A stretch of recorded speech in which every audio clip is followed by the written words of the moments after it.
In this video, we're going to discuss or tackle conditional, probability, and dependent as well as independent events. So let's start with conditional probability. When we say conditional probability, it means that one event has already occurred. So here the formula is P of A, given that B has occurred, is equal to the intersection of both events.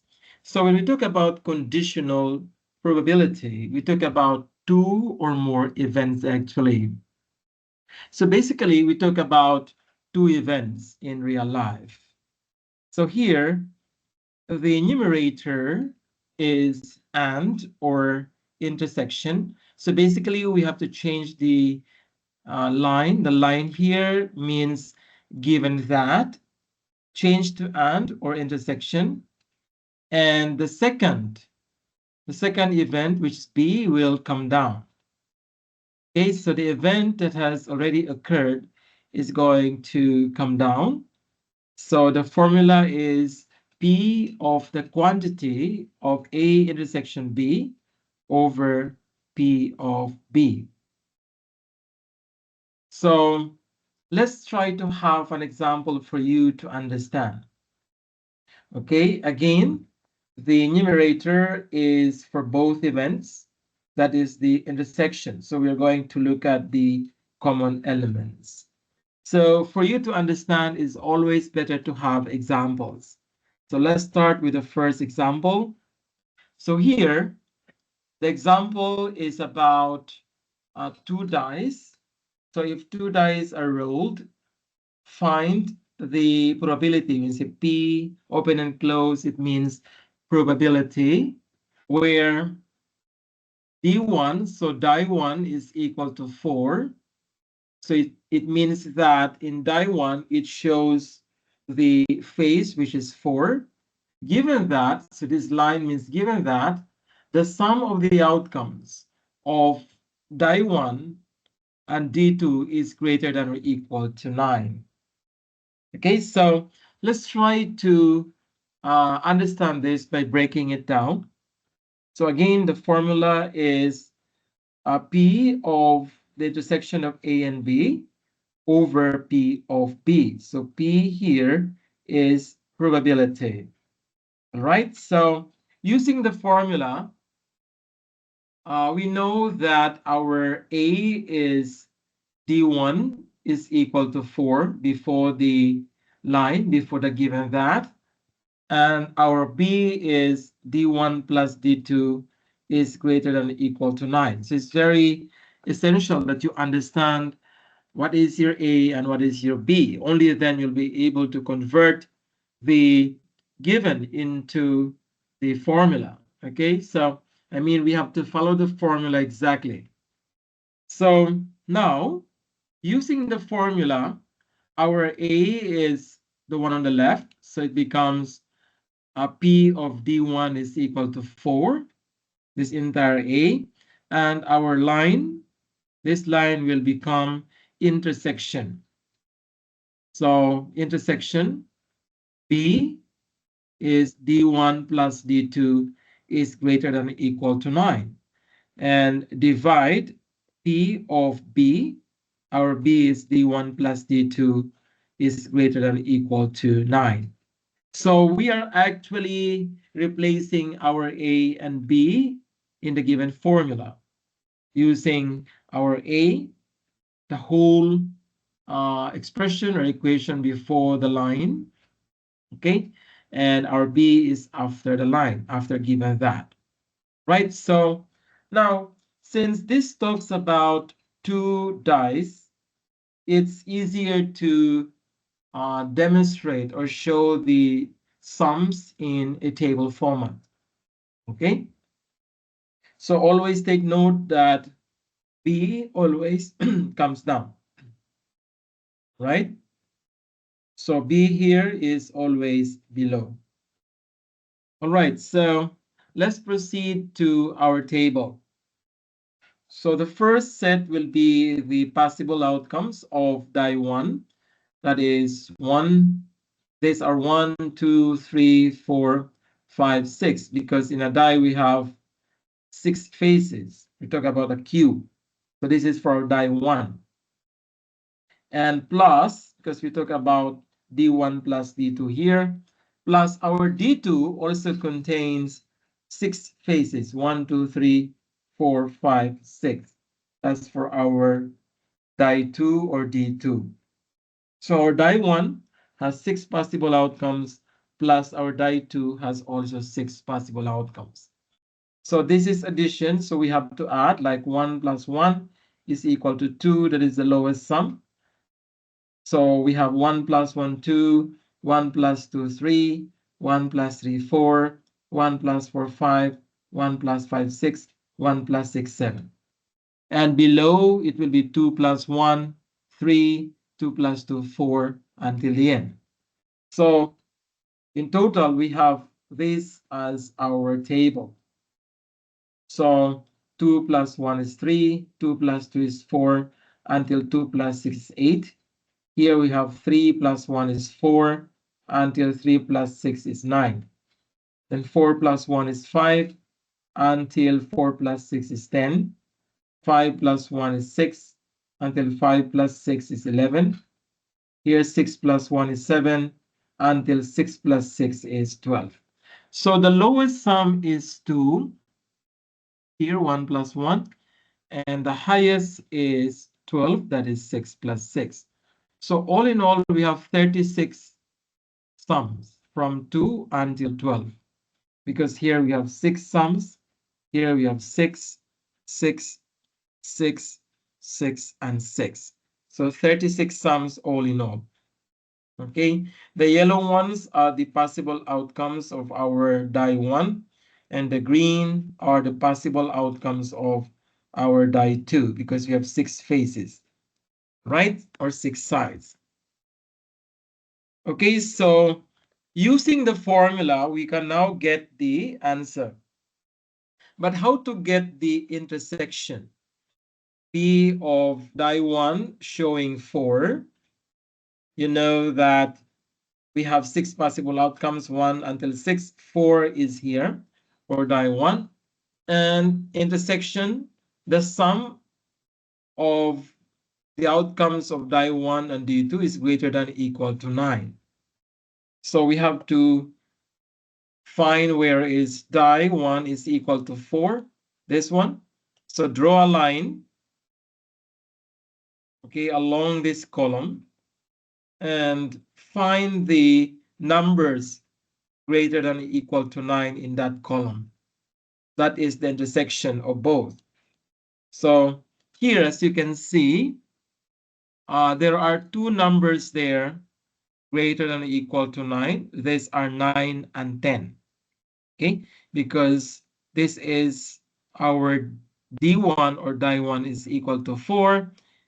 And so intersection is and the sum there, or the sum should be greater than or equal to 9. So we don't include 5, 6, 7, 8. We only include 9 and 10. These are the only values in this column which are greater than or equal to 9. So there are 2. So our answer is 2. And D1 plus D2 greater than or equal to 9, we have to count to get this 10 here. Okay, this 10 here is the number of sums in the whole table, which is greater than or equal to 9. So we have to count. So of course, we have to start from 9, 1, 2, 3, 4. So we have 4, 9, 1, 2, 3, 4. And 10, we have 10, 10, 10. We have 3 tens. And then 11, 11. We have 2 and 12.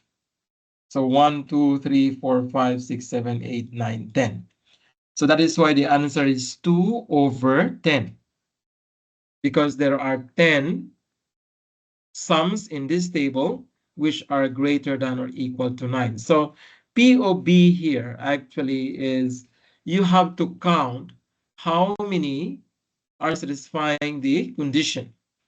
So here our condition is D1 plus D2 greater than or equal to 9. So we have to count from all these sums. Out of 36, there are 4 9s, 3 10s, 2 11s, and 1 12.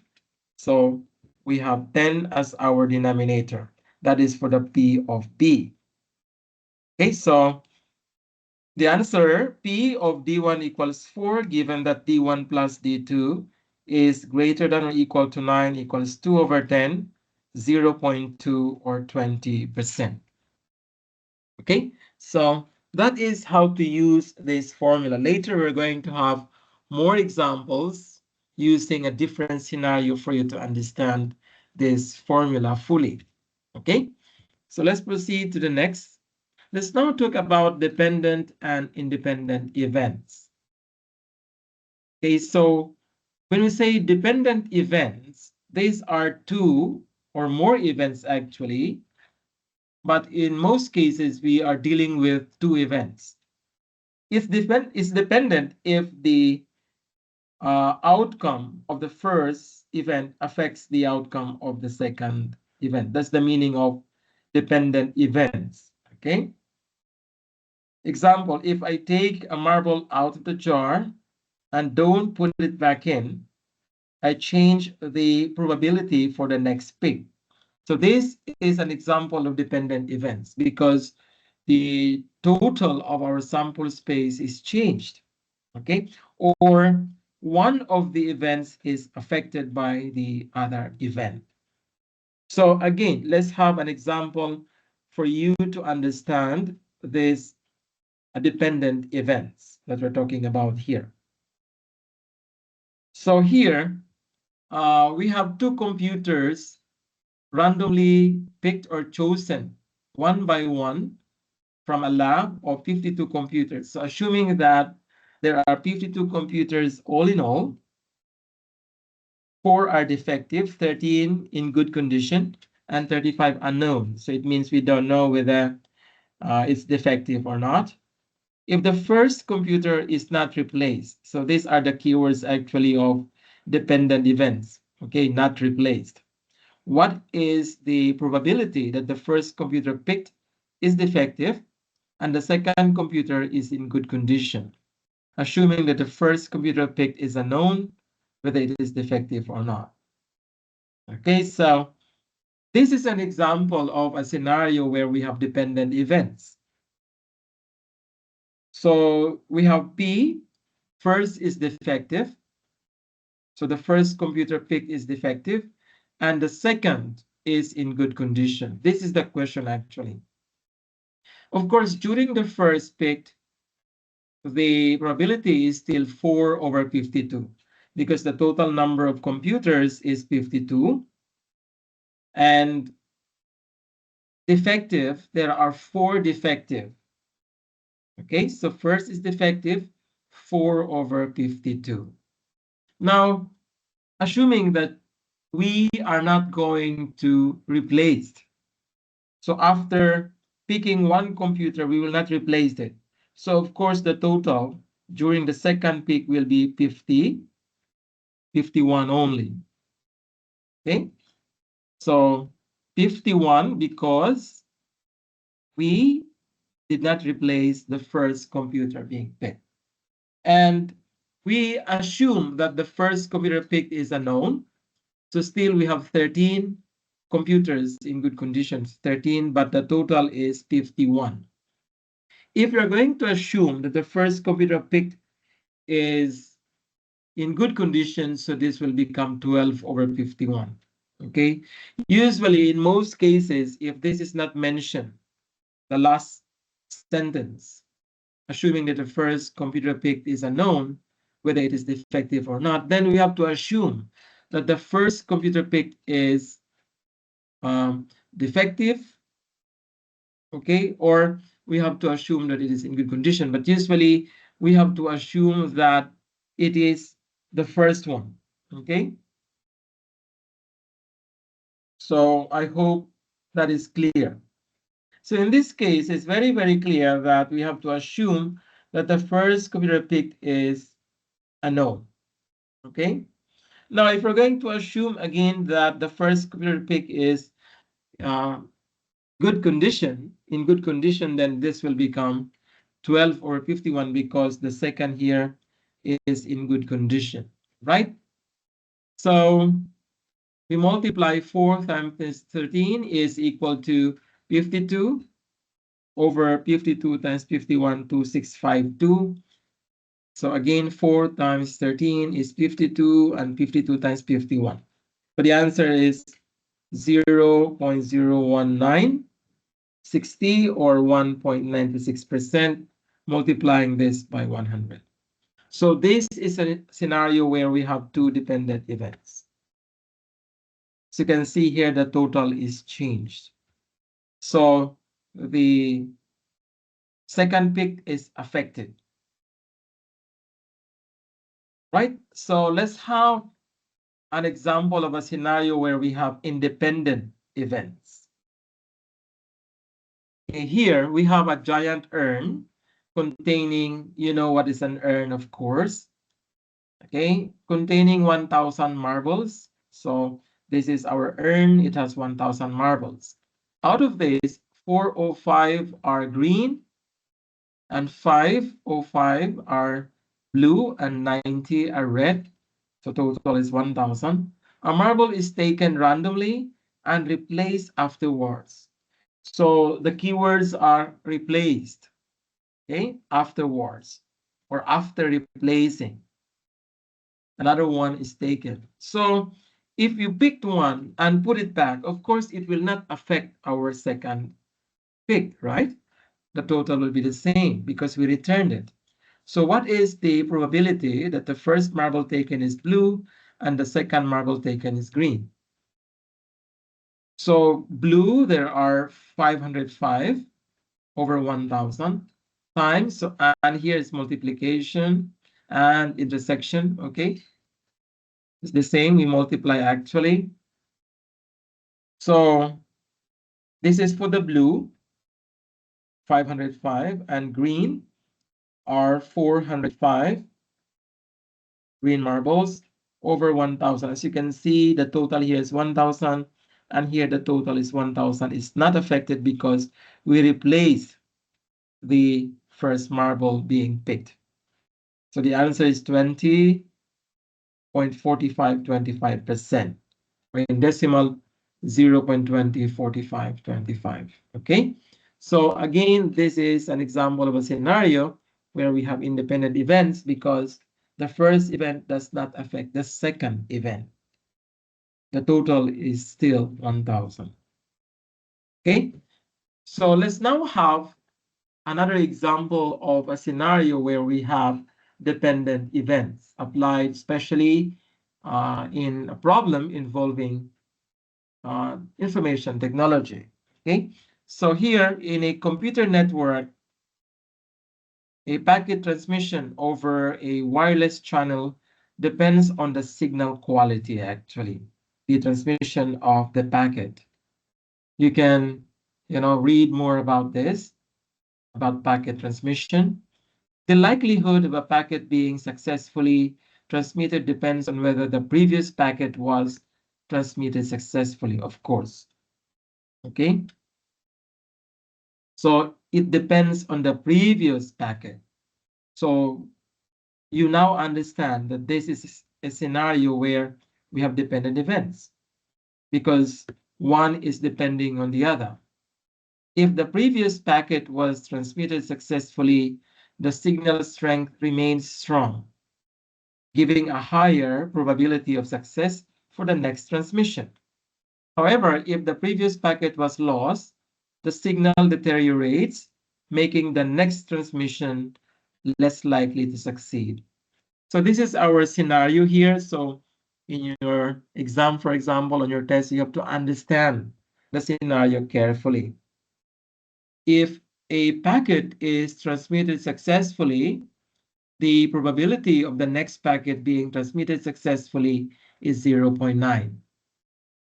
If a packet is lost, the probability of the next packet being transmitted successfully drops to 0.6. The probability that the first packet is transmitted successfully is 0.8. These are the questions. Basically, the answer I gave you already, but these are actually, this answer is difficult to understand. So it's easier to understand with a diagram. So what we're going to do is to answer these questions here one by one. So let's proceed to the first question. All right, before going to that, let's first have a diagram and try to understand better the scenario, okay? So this is again our scenario. As you can see, there are two possibilities every time. It's either success or failure, okay? So there are two. So this is our tree diagram starting from a point here. We have two branches because we have two possible outcomes. So actually, this is binomial. So success and failure. Now, this is coming from the last point here. The probability that the first, so this is the first here, transmission. The first packet is transmitted successfully is 0.8. So if the success rate is 0.8, it follows that the failure rate is 0.2. How to get 0.2? You know that the total always of these two branches is equal to 1. So 1 minus 0.8 is 0.2. Please remember that. The total of these two should be 1 or 100% if the values are in percentages. Okay? So this is uh, the first scenario here where we have the transmission of the first packet. Now let's continue here. If a packet is transmitted successfully, so it means this line, not the second line, the probability of the next packet being transmitted successfully is 0.9. So this is the first transmission. So second will be here. The next means the second. So we're going to start from here because the condition is if a packet is transmitted successfully. So we are not going to continue here. Of course, if it is F, then it stops there. We cannot continue.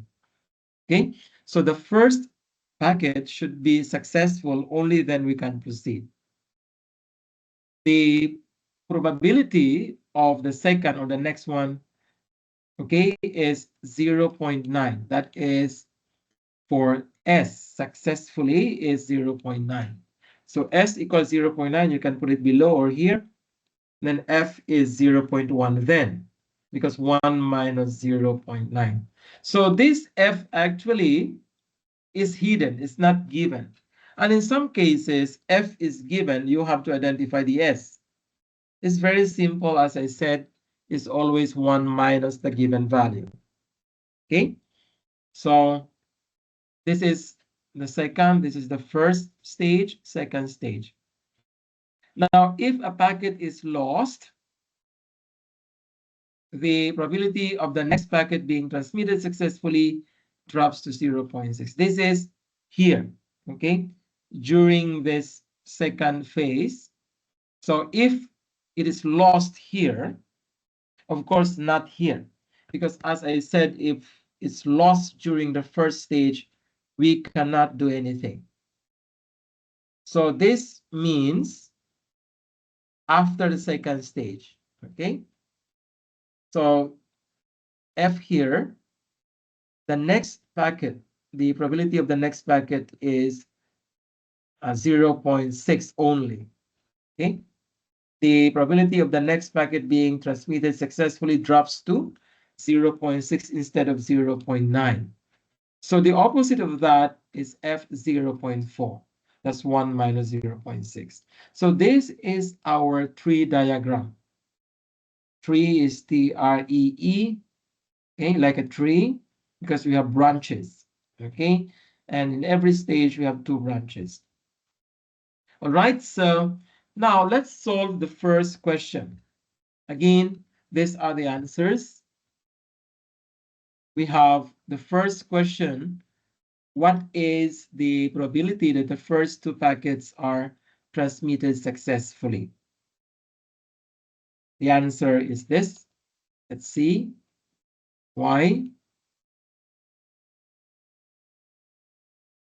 Okay, so this is the answer, 0.72. Why? Okay, that is question one. The first two packets are transmitted successfully. It means that success in the first and success in the second. So this is our first, the 0.8, and our second, here our S is 0.9. So if the values are on the same road, okay, same line, it will be multiplication. So the answer will be 0.8 times 0.9. Okay, success in the first, success in the second. That's the meaning of this. The first two packets are transmitted successfully. So that is 72%. Okay, so please don't forget, you have to multiply. Okay, so let's have number two. What is the probability that the first packet is transmitted successfully, but the second packet is lost?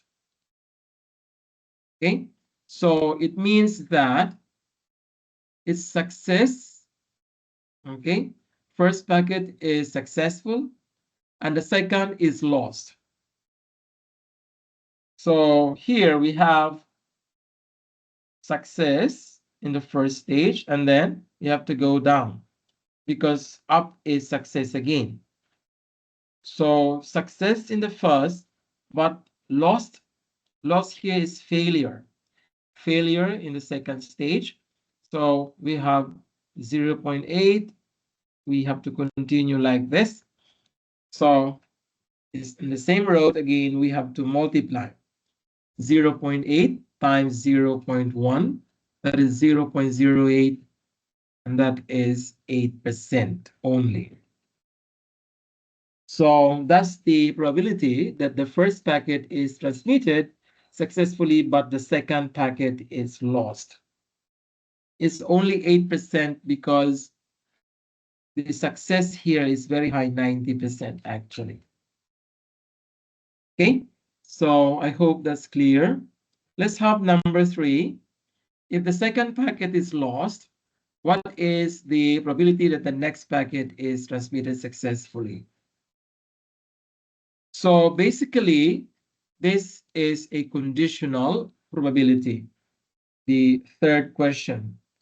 It means that the third packet transmission is a success given that the second is lost. Okay, second packet is lost. What is the probability that the next packet is transmitted successfully? So it means after the second is the third, right? So this is the first, this is the second stage, and this is the last stage or the third. So the third packet transmission is a success given that the second is lost.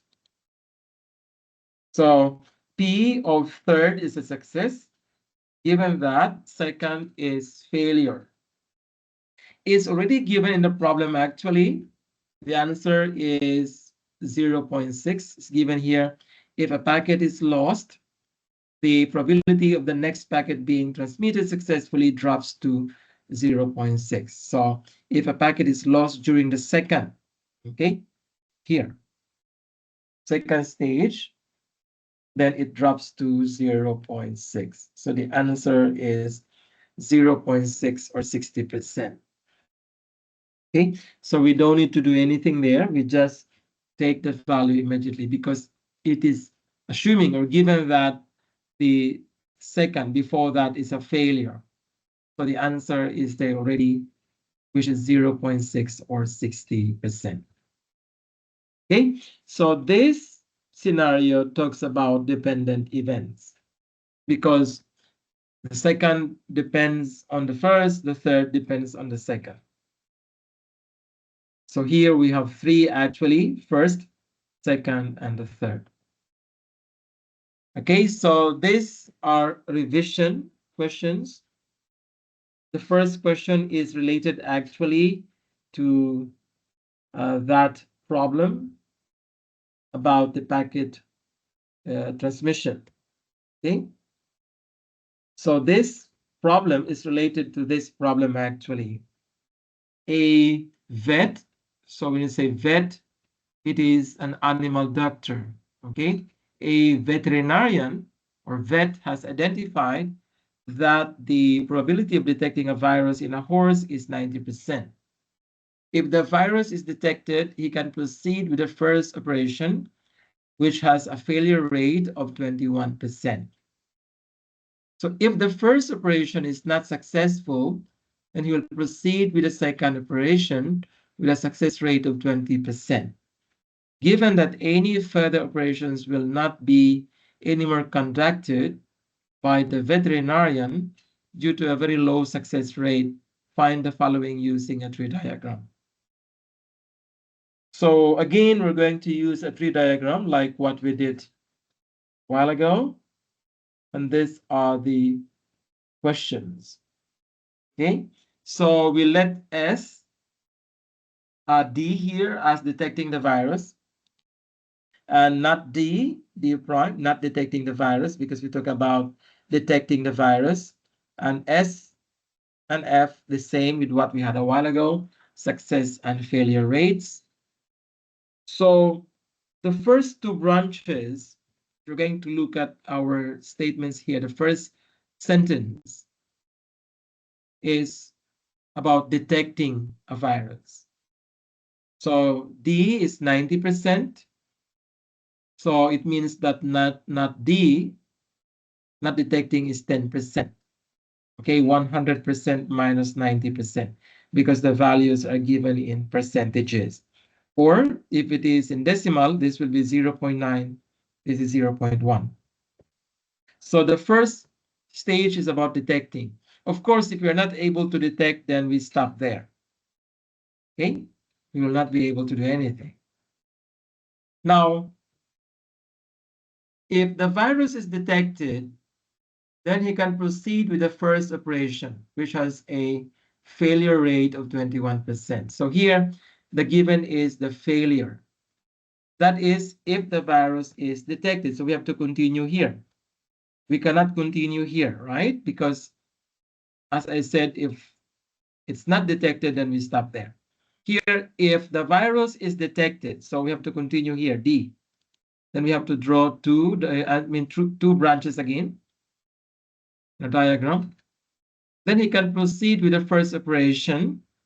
The failure rate is 21%, so success will be 79%. 100 minus 21%. So this is opposite. Here, the given is failure. We have to get the success. 100% minus 21%. Let's continue. If the first operation is not successful, not successful means failure. So we have to continue here. Here. So this is detecting, and this is first operation here. Then here, we will continue. That is, if the first operation is not successful, that means failure, we'll have two branches again. We'll proceed with the second operation. The success rate is 20%. So the failure will be 80%. 100% minus 20%. So this is our tree diagram. The first stage is detecting the virus. Second is about the first operation, and the last is the second operation. So the first question, what is the probability that the virus cannot be detected? So that is D prime or not D is already given here, 10%. So the answer is 10%. Second one is the probability that the horse is cured during the first operation only. So cured here means success, not cured is failure. Okay, so of course we have to detect first and then go to the first operation. You cannot say the answer 79%. Okay, so we have to start with detecting, only then we can conduct the first operation. We cannot jump there. So that is our road there, our line. Detecting first and then proceed to the first operation. So we have to multiply because here we have one road, one line, detecting and then first operation. So the probability that the horse is cured during first operation is 0.90 times 0.79. That's 90% and 79%.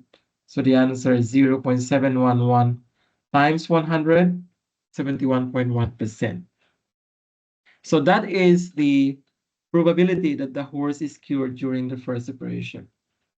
Now, let us see the probability that the horse can be cured. So that means all possibilities, okay, until the second operation. So there are two possibilities. The first one we calculated already. We detect and then succeed during the first operation. So detect and then success. Or we detect, we fail in this first operation, and then we succeed in the second operation. We don't have third operation as mentioned here because it has very low success rate. So the first is already calculated 0.711 or 71.1%. That's for the first row. Other possibility is detect and then fail and then succeed. So D, 90%, failure 21%, and then success 20%. It's the same road we have to multiply.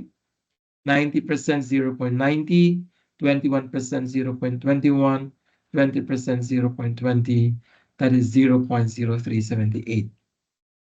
So since we have two possibilities of curing the horse, that is for the first operation and second operation, we have to add 0.711 plus 0.0378. The answer is 0.7488 or 74.88%. Right? That is the answer for C. And our D here, the probability that the horse cannot be cured. So actually D is the opposite of C. Please take note that the total, if you're going to add all of this here, yeah, the first row, second row, third and fourth, okay, the total here is 100% or 1. Okay, so to get the opposite, letter D, the probability that the horse cannot be cured means 100% minus P cured, or 1 minus P cured. We have P cured already. The probability that the horse can be cured is this, 74.88%. So we have 1 minus 0.7488, that is 0.2512 or 25.12%. So we call this actually as complementation rule. Okay? Complementation rule is always 1 minus the opposite. Okay, so that's it. Here, this is also part of the revision actually. This is about the binomial event or binomial events. The question is, what is the probability of getting 6 heads when you toss a coin 10 times? So there are actually many combinations of having 6 heads when we toss a coin 10 times, okay? An example of this, let me just show you, is like this. Head, for example, in the first, head in the second, fourth, fifth, sixth, okay? So we have 1, 2, 3, 4, 5, 6, and then tail, tail, tail, tail. So this is just one of the possibilities. Okay, we have H, H, H, H, H, H. We have 6 heads.